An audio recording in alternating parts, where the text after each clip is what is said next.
Hello everyone, আসসালামু আলাইকুম। আপনাদের শেফ বিডি থেকে দেখাবো আজকে গোলাপ জামুনের রেসিপি। তো এটা তো মূলত আমার নর্মাল গোলাপ জামুন আমরা রেস্টুরেন্টে যেভাবে কস্টিং কমে তৈরি করে থাকি। তো এখানে আমি 500 গ্রাম দুধ নিয়ে নিব, তারপর নিয়ে নিব 150 গ্রাম ময়দা। 150 গ্রাম ময়দা নেওয়ার পর আমি এখানে দিয়ে দিব আপনার 5 গ্রাম বেকিং সোডা।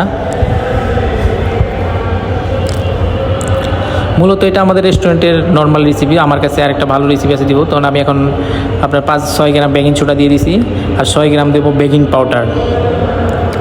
6 গ্রাম বেকিং পাউডার দিয়ে তারপরে দিব আপনার 40 গ্রামের মতো, তো আমি এখানে মোট 12 গ্রাম বেকিং সোডা আর বেকিং পাউডার 6 গ্রাম দিয়েছি। এখন আমি জিরো করে আপনার 40 গ্রাম সুজি দিয়ে দিব। 40 গ্রাম সুজি দেওয়ার পর এটা ভালো করে মেখে নিব। ভালো করে সুন্দর করে মেখে নেওয়ার পর আমি এখানে আপনার ঘি ইউজ করব, হালকা করে একটু ঘি ইউজ করব। সুন্দর করে ঘি দিয়ে ভালো করে মেখে এখন আমি দুইটা ডিম ইউজ করব, মানে কস্টিং কম হিসেবে, মানে 2টা ডিম দিয়ে তারপর হালকা একটু দুধ ইউজ করব। দুধ দিয়ে এটা ভালো করে মেখে, আলতো করে মেখে, পুরো খামিটাকে ভালো করে মেখে একটু নরম করে নিব। হালকা দুধ নিয়ে নিব, একবারে সব নিয়ে নেবেন না, আপনারা হালকা করে নিয়ে তারপরে টেবিলে এটা ভালো করে ডলা দিবেন। এটা ভালো করে ডলে নিলে মানে গোলাপ জামুনটা একদম সফট হবে, কারণ ভিতরে কোনো গুটি গুটি থাকবে না, একদম সফট হবে। তো অবশ্যই আমার ভিডিওটা ভালো লাগলে একটা লাইক, একটা কমেন্ট করবেন, পাশে থাকবেন।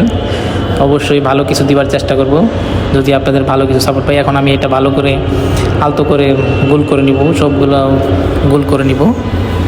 নেওয়ার পর আমি তেলটা আগেই আপনার হিট দিয়ে রাখছি, হালকা করে হিট করে রাখবো তেলটা, কুসুম কুসুম।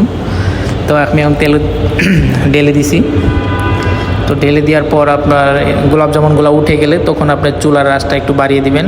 তো আমি চুলার আঁচটা হালকা করে বাড়িয়ে দিচ্ছি, অত না, আপনার মিডিয়াম চুলার আঁচটা মিডিয়াম থাকলে চলবে। তো এখন আস্তে আস্তে আমি ভালো করে লাড়বো যেন গোলাপ জামুনগুলো সবগুলো অ্যাকুরেট কালার আসে। তো ভালো করে লাড়ার পরে আমার গোলাপ জামুনগুলো অ্যাকুরেট কালার আসছে, এখন আমি তুলে ফেলবো। তুলে আপনার 3-4 মিনিটের মতো ঠান্ডা করতে হবে। ঠান্ডা করার পর শিরাতে দিতে হবে, না হলে আপনার গোলাপ জামুনটা চুষে যাবে, চ্যাপটা হয়ে যাবে, ভিতরে দলা দলা শক্ত হয়ে যাবে। তো কেমন হলো আমার ভিডিওটা অবশ্যই লাইক কমেন্ট করে জানাবেন, ইনশাল্লাহ ভালো কিছু দিব। তো আমার গোলাপ জামুনটা এখন পুরোপুরি রেডি হয়ে গেছে, দেখেন অনেকটা সফট হয়েছে। এটা কম খরচের ভিতরে অনেকটা ভালো হয়। তো অবশ্যই ভালো থাকবেন।